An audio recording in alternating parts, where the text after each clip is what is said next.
Good morning, how are you doing today? So today's video, what's it going to be about? It's something a little bit different, a little bit more out there, but I want to go into more out there type topics, so this might be a good jumping point for that. What do you guys think about spirit guides? I know I've already discussed them on my channel. Spirit guides, angels, beings that help you out. So that part's not new on my channel, but what do you think about the idea that you could be someone's spirit guide?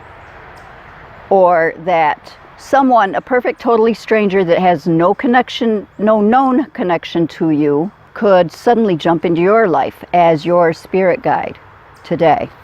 That's what this video is going to be about. I'm 100% convinced that this is a real thing, and I've got stories for days about this. So hi, if you don't know me, my name is KuanYin. I'm here for you 3 times a week uploading videos. On Mondays I usually tap into my intuition and pull a couple of cards and find out what intuition, what message wants to present itself. Wednesdays I go into a little bit of depth on a topic of my choice, and Fridays I have a fun uplifting video for my Fun Friday video. Alright, so all that being said, if you like this sort of thing, please give it a thumbs up. Consider subscribing to my channel down below, all that wonderful stuff. And I want to hear down below in the comments what you think about this topic. If you have any of your own personal experience of going through things like this, or if you have a belief that this might be true, that you know for a fact it's not, I want to get a discussion going on this. So anyway, we all get the concept by now that we have angels and spirit guides and guardians that help us out, right? I mean, I discuss that on my channel all the time. What do you think of the idea that you are someone's spirit guide? Or that a perfect stranger still walking this earth could be your spirit guide? Or that you could be your own spirit guide, like you could time travel into the past or into the future to give yourself a message. Like I said, I have story times for days on things that have happened to me personally, things I've heard other people discuss. Okay, so when I was younger, in my teens and young adult, I had really bad depression, social anxiety, self-esteem issues like nobody's business. If I'd been diagnosed by today's standards, it'd probably be severe anxiety disorder, PTSD, things like that. My inner voice was so critical that I never heard any kind words in my brain coming out of my mind in relation to myself until I did. And then it felt so foreign. It would usually happen in the shower as I was a young adult. I think it started somewhere in my 20s. I'd be ruminating in the shower all the bad things that have happened in my life, all the worry over the future stuff going on, and all the ways that I'm a total mess up, and all the things that I screwed up that day. All of that stuff would be just replaying over and over and over in my head. And then one day I was taking a shower, going over all the stuff in my head as usual, and suddenly I heard in my mind, clear as day, as though it came from my own voice, "I love you," loud and clear. And the freaky thing about that was that it sounded like my own voice. It sounded like me saying this, but it was more motherly and more kind parent-like. And then my mind would go back to bashing myself, and I'd hear it again, "I love you," firmly and lovingly. And it just kept on interrupting my mind chatter constantly. Every time I was in that shower doing the negative talk, because that was my usual place to do the negative talk. And over time, I mean, that happened on like a daily basis, and I had no idea where this voice was coming from because I never would talk to myself that way before. I grew up with a father who never said the words "I love you." My mother said them all the time, but I internalized that you don't say those words to anyone anytime. That was kind of a messed up thought in my mind, but that's where I was. So the fact that my voice was saying these specific words was completely foreign to me. Finally, over time, when this kept happening over and over again, the words finally started to seep in and actually reached some part of me. I'd jokingly at first start talking back to my future self and hold conversations in my mind. So what are things going to be like when I'm 30, when I'm 40, when I'm 50? And I'd get responses, which of course I thought was all made up in my mind. I thought of it as completely my own imagination. Oh, things are going to be so wonderful. Your life turns out so amazing. We have a great job. We have no outstanding debt. All our debt is finally paid, and we've actually started saving up money. We've actually bought a house. And our kids, oh my goodness, our kids have turned out so wonderful. They're wonderful human beings. I'm so proud of the work that you're putting in right now today to help us get this way. And I thought it was, pardon my language, bullshit. I totally thought it was bullshit. And I thought, well, this is a fun little fantasy I'm playing out in my head, and I'd have fun in the shower every day holding these conversations with my future self, thinking, yeah, it's not really real. But some little part of my mind was like, what if it is real? What if I really do turn out that wonderful person? Just the fact that that was a possibility really sunk in and helped be part of the initiative to get me to turn my life around and let go of all that old programming, let go of all that negativity and negative self-talk. But it worked. I talked myself into turning my life around, into gaining more self-esteem and pulling myself up out of that rut that I was in. And once I reached my 40s and 50s, I found out it was true. I have a wonderful life. I've been doing some inner child work, and one day, completely out of the blue, when I was in my late 40s, I started doing some really deep inner child work and going to workshops where we talk to our younger selves and things like that. And one day, completely out of the blue, I was in my shower, of all places. I was in my shower, and I was thinking back on some workshop that I had just gotten done with, and I'm like, thinking back to my 20-year-old self, standing in the shower at my old apartment, all negative self-talk and all that, and I just randomly out loud stated, I love you. And then it dawned on me. I just said, I love you, in the same voice that I kept hearing back in my 20s. Every day when I showered, after I started this realization of I really am the one who reached back and spoke to myself, spoke to my younger self. I really did that. So it became a habit again to speak to myself in the shower, only now instead of speaking to my future self and arguing about, yeah, my life's never going to turn out that way, I was actually being encouraging and being my own loving parent, which being your own loving parent is a very good technique, but this time I was literally being my own loving parent in my 40s and 50s to that little 20 and 30-year-old who really needed it. Yes, that was me reaching back in time to my younger self to pull myself up and along the path to where I am today. I even replayed those exact same conversations as I was starting to have those conversations with my younger self. I remembered those exact conversations back in the shower, back in my 20s. So that is one example of time travel where you can be your own spirit guide that I actually went through and 100% believe is real. Going to go into a second story time for you. This one is a story my dad used to tell me a lot all the time.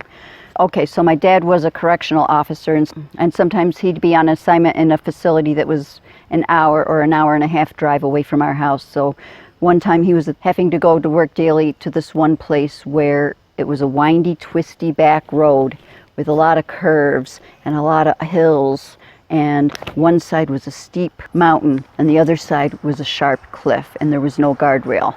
A twisty, windy road.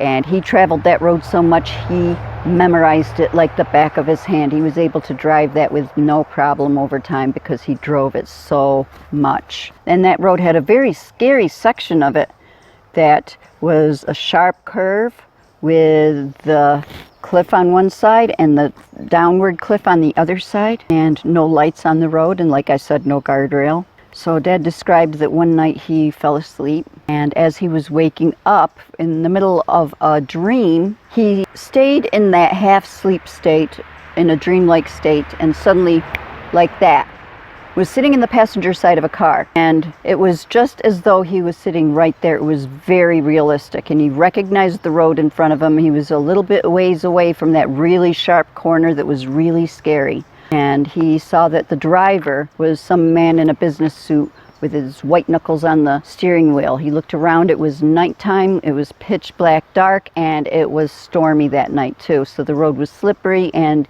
Visibility was like almost nothing, but he knew exactly where all the turns were from driving it so much. And somehow he found himself able to be like kind of telepathically letting this guy know, it's okay, it's fine, you're safe. Now your hands are going to mimic mine as I'm steering this. We've got a little curve coming up here, okay, a sharper curve here.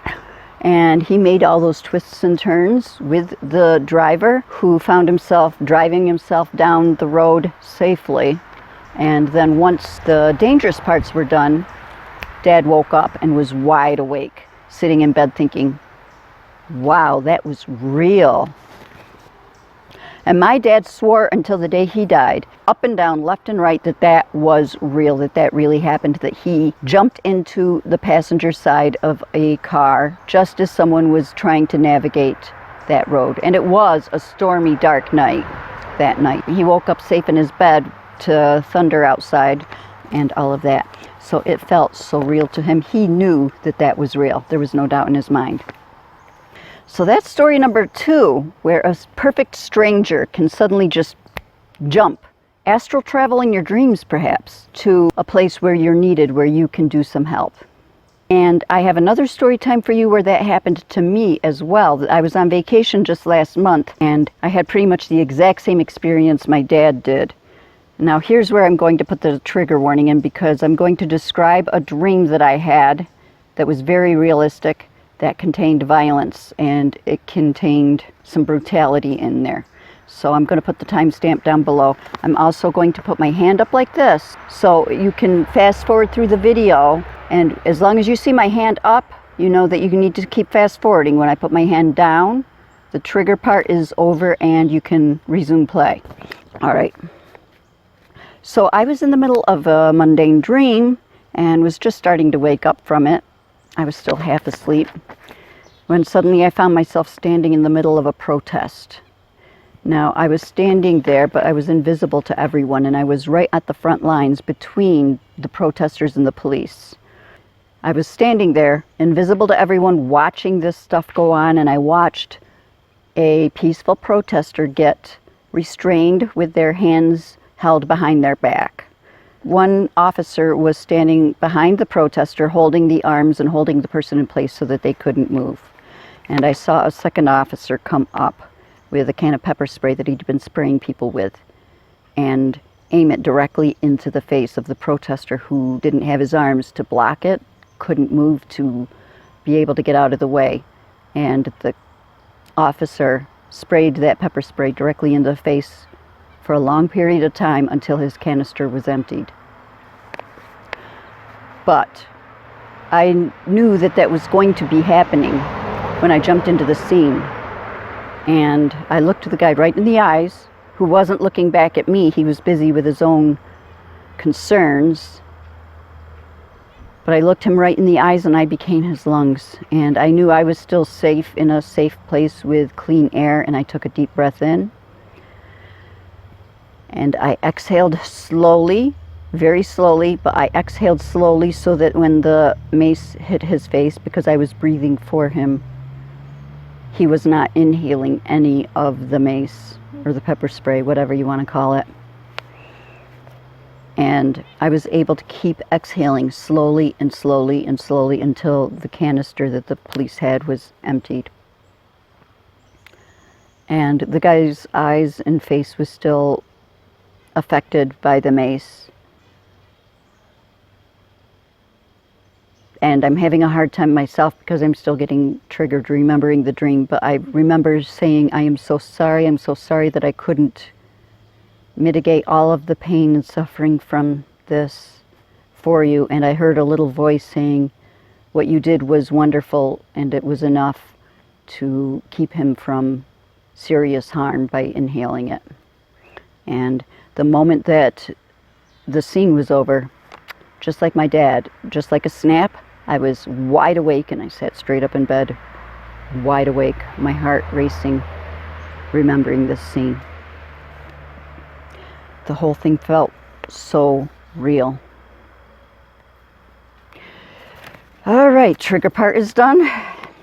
And yes, I even got triggered retelling the story, remembering the dream. So I had just woken up from this dream, and I felt traumatized myself over what I had just witnessed. It felt so real. And in my head I was even like, is this a dream? Because it came out of nowhere. I'm on vacation. I'm not even thinking about events like this. I completely had put all of that aside, and it was the last thing in my mind. And yet,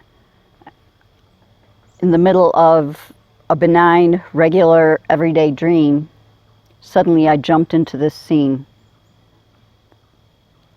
It was just that real. Did my actions actually help the person? Maybe physically, maybe even emotionally, or on a spiritual level, maybe help take away some of the blunt of any PTSD that that person may have received from that incident? I truly believe that it did. I truly believe that I helped this person. So those are multiple story times I just told you about, examples that I believe we can be spirit guides for another, or perfect strangers can jump into our lives when we're in trouble and give us a little guide, give us a little voice in our head that is a different perspective on things, like my dad driving the person down the road. So we're all on earth here to work through our own things, to work through our own traumas, to overcome our own blocks. And also, we have a job to do. So if we're able to work enough through our own things so that we can turn around and be of benefit to others, that's where our real work lies. And there are angels and guides who are rooting for us, who are assisting us, and our ancestors and our passed on loved ones, of course, can act as spirit guides and as our angels looking out for us. But the idea that we ourselves and other living people can also act as a protector or a guide or an angel, that might be a new concept to you. If you have a story on something similar to this that has happened to you, I'd love to hear about it. And I'd love to hear down in the comments down below what your story is, or whether you think it could be real or whether it's hogwash. I believe we're all here for a task or a purpose in life, and it may solely be to work out our own issues. It also may be to go through the hard times so that we can help others out through those same things later.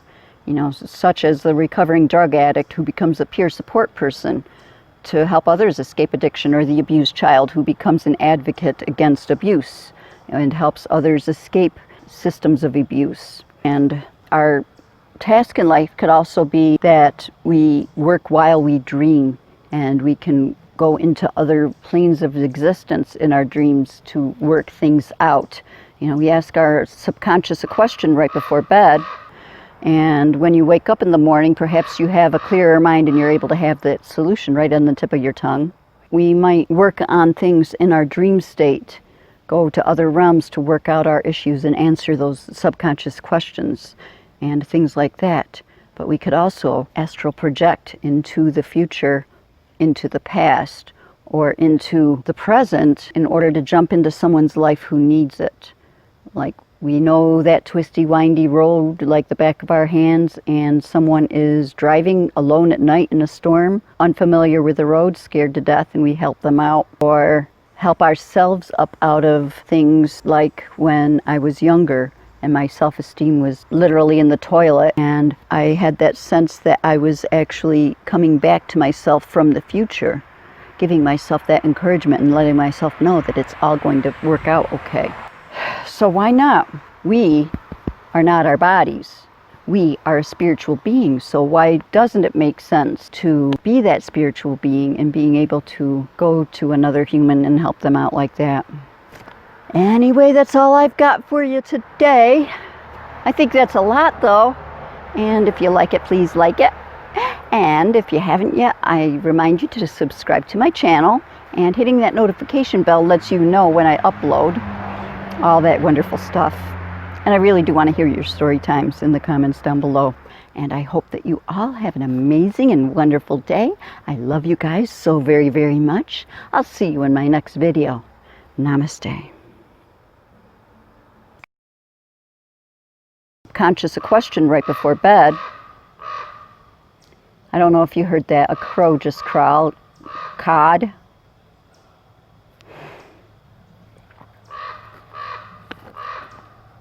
Well, caw to you too.